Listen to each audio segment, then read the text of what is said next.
Welcome back, friends. So if you've been following me here, I've said on a few occasions that in colored pencil art, your paper choice is actually more important than your choice of colored pencils. And in this video, I'll be trying to explain why by demonstrating with an artwork.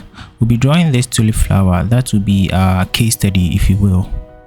Now, for this demonstration, I'll be using the 500 series Strathmore Bristol paper with vellum surface, which is one of the premium papers that is frequently used in colored pencil art. The 300 series also works just as well. So here I have my outline completed and I'm drawing a straight line through the middle to divide it into two equal halves.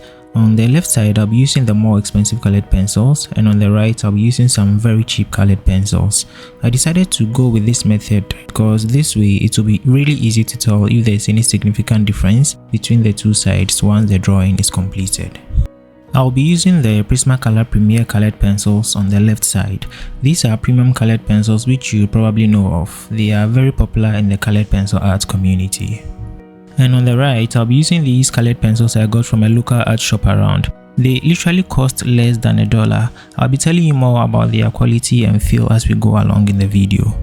So I've started with the Prismacolor Premier pencils, and of course I'm layering, starting with the lightest color.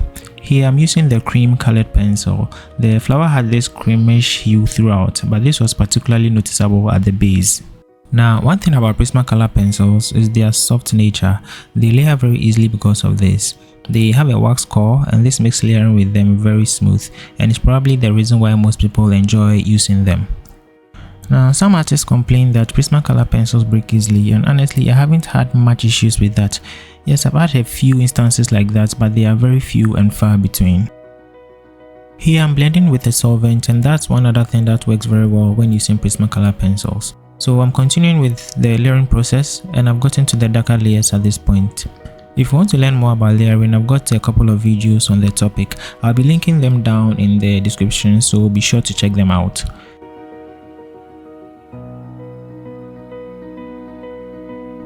So here I'm adding a few finishing touches, and yes, we are done with the first part of the demonstration.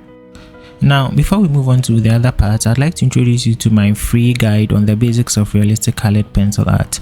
It takes you through everything you need to know when it comes to realistic drawing with colored pencils, from materials to techniques. I discuss the basics of the entire colored pencil drawing process from start to finish. It's absolutely free, so be sure to check it out. The link will be in the description. Now, in a similar manner, I've started layering with the much cheaper colored pencils. There was no cream colored pencil in this set, but I realized I could achieve the same effect by layering the yellow colored pencil very lightly.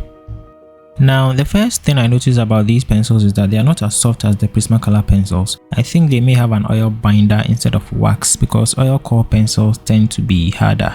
But that also means they require less sharpening compared to the wax-based pencils. They also don't break easily in comparison to wax-based pencils. Another thing I noticed was that I had to push a little harder on these pencils in order to get the desired effect, but that again is because they are not as soft as the Prismacolor pencils. However, they are not too difficult to use when layering. I honestly thought they would be a lot more difficult to layer with than they actually were. Just like the Prismacolor pencils, these pencils also blend very well when solvent is applied. As you can see here, I'm blending the initial layers with a solvent. And again, I noticed I had to push just slightly harder with the brush, but really it was not much of a problem at all. So I continued layering after the initial blending with the solvent. Now, the paper, as I stated in the beginning, is the Strathmore Bristol Vellum 500 series. This paper can accept a lot of layers and also allows for a lot of details, and this ultimately gives your drawing depth and makes it look a lot more realistic. The layering process in itself is crucial to achieving this effect, but realistic looking layering is almost impossible to achieve if you are using the wrong type of paper, and I'll be demonstrating this in a few seconds. At this point, you can see the right side of the drawing is looking very much like the left, and both sides seem to be blending together quite seamlessly. It's ironic that oil-based pencils don't break easily, but in this case the red colored pencil did. To be fair, they are quite easy to sharpen to a point, and I was right back on track in no time.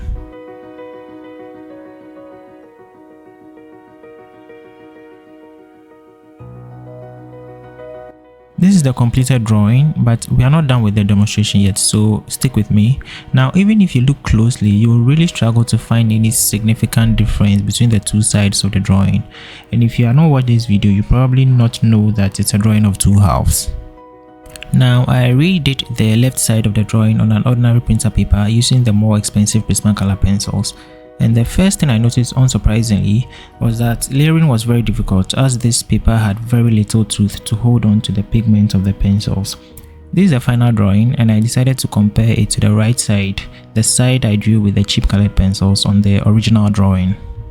As you can tell, even though I used the much more expensive Prismacolor pencils on the printer paper, I could not achieve the level of depth and vibrance I achieved with the much cheaper colored pencils on the Strathmore Bristol paper. The main reason to use pencils like the Prismacolor and Caran d'Ache is because they make drawing a lot easier. Because with the right scale and paper, an experienced artist can make a very good looking drawing even with cheap colored pencils. Now, if you're interested in learning how to draw realistic portraits with colored pencils, don't forget to check out my ebook, Mastering Realistic Portraits with Colored Pencils, complete with video tutorials. I go through all the basic techniques you need in order to achieve realistic looking portraits with colored pencils. It includes 2 full portraits from start to finish. The link will be in the description. Don't forget to like and subscribe for more tips and tutorials. Thanks for watching, and I'll see you in the next one.